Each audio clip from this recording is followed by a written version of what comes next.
자, 우리는 탄력성과 관련해서 이제 그래프로 그리면 누우면 누울수록 탄력이다, 세워지면 세워질수록 비탄력이다 정도는 알아두셔야 된다라고 말씀을 드렸고요. 그리고 탄력성은 어떻게 측정하는가 하는 측정에 대해서 최초값을 기준했을 때, 중간값 기준했을 때, 변화 후의 값을 기준했을 때에 대해서 설명을 해드렸어요. 자, 그러면 이제 탄력성에서 이런 내용을 좀 알아보자는 거죠. 자, 가격의 변화율분의 수량의 변화율, 이게 지금 탄력성이라고 말씀을 드렸습니다. 그러면 이 가격을 변화시킨다 했을 때 이 가격이라고 하는 표현은 지금 어떻죠? 대표 표현이 되겠습니다. 임대차 시장에서는 이 가격을 임대료라 그러는 것이고요. 학원에서는요, 이것을 수강료라 그러는 거예요.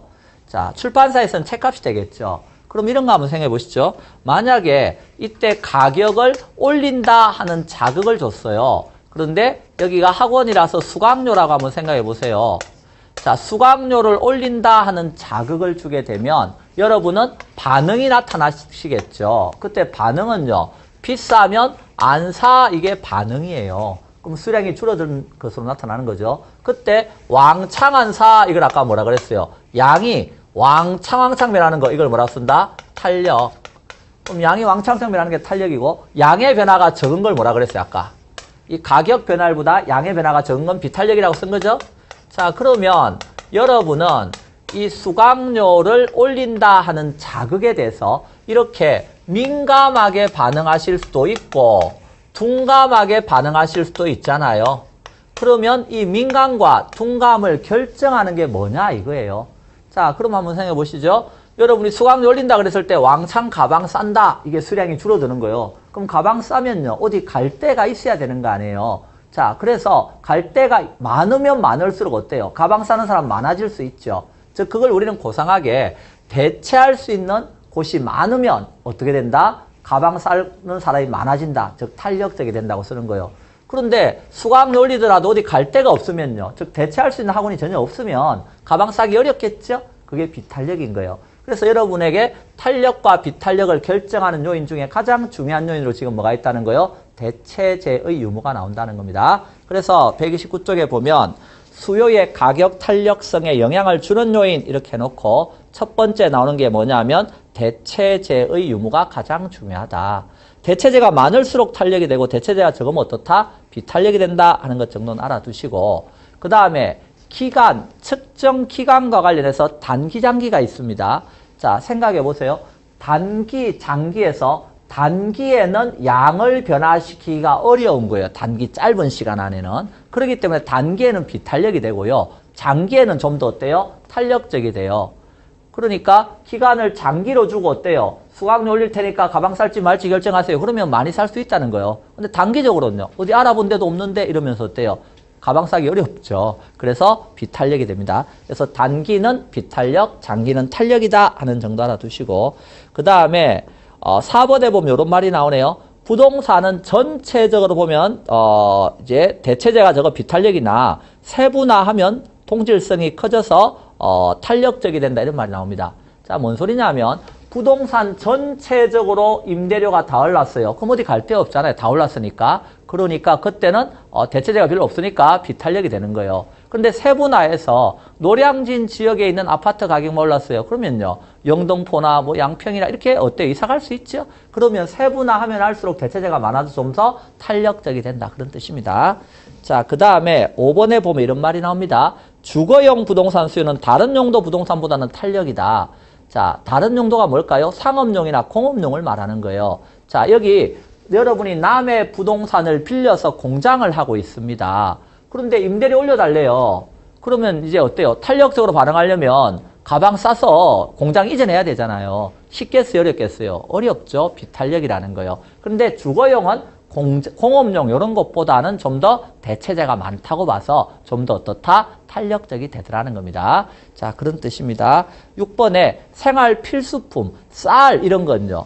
쌀 가격이 올랐어요. 그러면요, 쌀 가격 10% 오를 때 여보 미안해 당신 50% 적게 먹어 이러면서 어때요? 왕창 양을 줄이기가 어렵다 하는 겁니다. 왜? 필수품이니까. 그래서 그런 것들은 양을 변화시키기 어렵다. 그게 비탄력이에요. 자, 그래서 사치품은 있어도 되고 없어도 되니까 좀 더 어떻다? 탄력적이 된다. 그런 뜻이 되겠습니다. 자, 그래서 뭐 그런 정도 내용 여러분 읽고 정리하시면 되겠고요.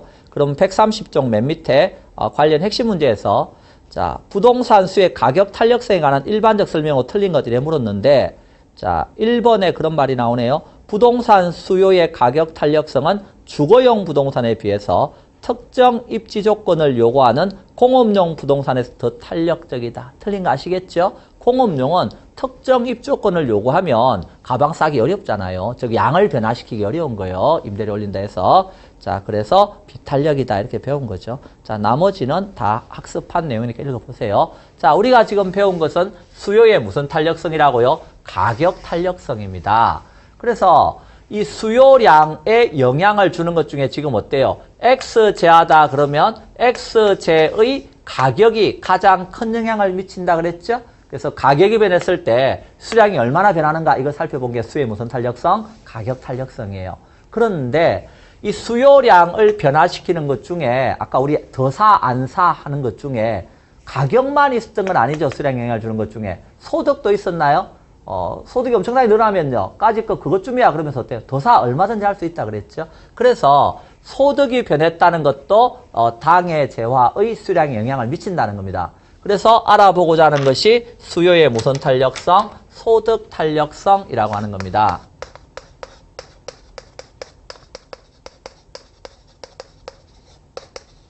자, 수의 소득 탄력성인데요. 이것은 역시 똑같이 자극에 대한 반응을 알아보고자 하는 겁니다. 이때 자극을 주는 것이 뭐의 변화리라는 거예요? 소득의 변화리다 이런 뜻입니다. 소득을 변화시켰을 때 뭐가 변해요? 수량이 영향을 받는다 그랬죠? 수량이 어떻게 변하는가 하는 걸 알아보고자 하는 거예요. 자, 그때 소득이 증가했습니다. 그러면 더 사는 쪽으로 수량이 늘어날 수 있죠? 자, 이런 것을 여기가 플러스, 여기가 플러스, 이것은 곧 무슨 제하죠? 정상제입니다. 자, 소득이 늘었을 때 더 사, 이건 정상제라 그랬죠. 그럼 정상제는 당연히 보시다시피 수의 소득 탄력성이 뭐보다 큰 거예요? 플러스니까 0보다 크겠네요. 자, 수의 소득 탄력성이 0보다 큰 제하를 무슨 제하라고 한다고요? 정상제. 그런데 소득이 증가했을 때 이런 제하도 있었나요? 소득이 증가하면 아까 고무신 이런 거 오히려 안 사 이렇게 나가는 제하도 있다 그랬죠? 그러면요. 플러스 마이너스니까 수의 소득 탄력성이 0보다 작은 거예요. 수의 소득 탄력성이 0보다 작은 제하를 우리는 뭐라고 쓴다? 열등제 이렇게 쓰는 거예요. 자, 그래서 여기는 절대값을 안 씁니다. 위에 수의 가격 탄력성은 절대값을 쓴다고 그랬죠? 왜 안 쓰죠? 절대값 써버리면 열등제가 정상제로 바뀌어버리는 이상한 일이 생기기 때문에 그렇죠? 자, 따라서 자, 수의 소득 탄력성에서 거기 크기 보시면 소득 탄력성이 어때요? 정상제다 그러면 소득이 증가하면 수요 곡선이 우측으로 가는 제하겠죠. 더 사 이렇게 되는 제하라고요. 소득 탄력성이 0보다 크다. 그런 뜻이죠. 열등제다 그러면 오히려 소득이 증가하면 안 사. 그래 수요 곡선이 좌측으로 가는 거예요. 그런 제하는 열등제다. 자, 중간제라고 하는 게 있는데 그것은 간장, 소금 이런 거 생각해 보세요. 여러분 간장, 소금 이런 건요. 소득이 증가했으니까 간장 더 먹자 이렇게는 안 하잖아요. 그래서 이것은 소득과 무관한 제하다. 즉 수량의 변화가 없다는 거 소득이 증가하더라도 이런 제가 중간제가 되겠습니다. 자, 그러면 수의 소득 탄력성이라고 하는 거 배웠죠. 자, 그 다음에 뒤로 넘겨서 132쪽에 가면 자, 수요의 무슨 탄력성도 나와요. 보니까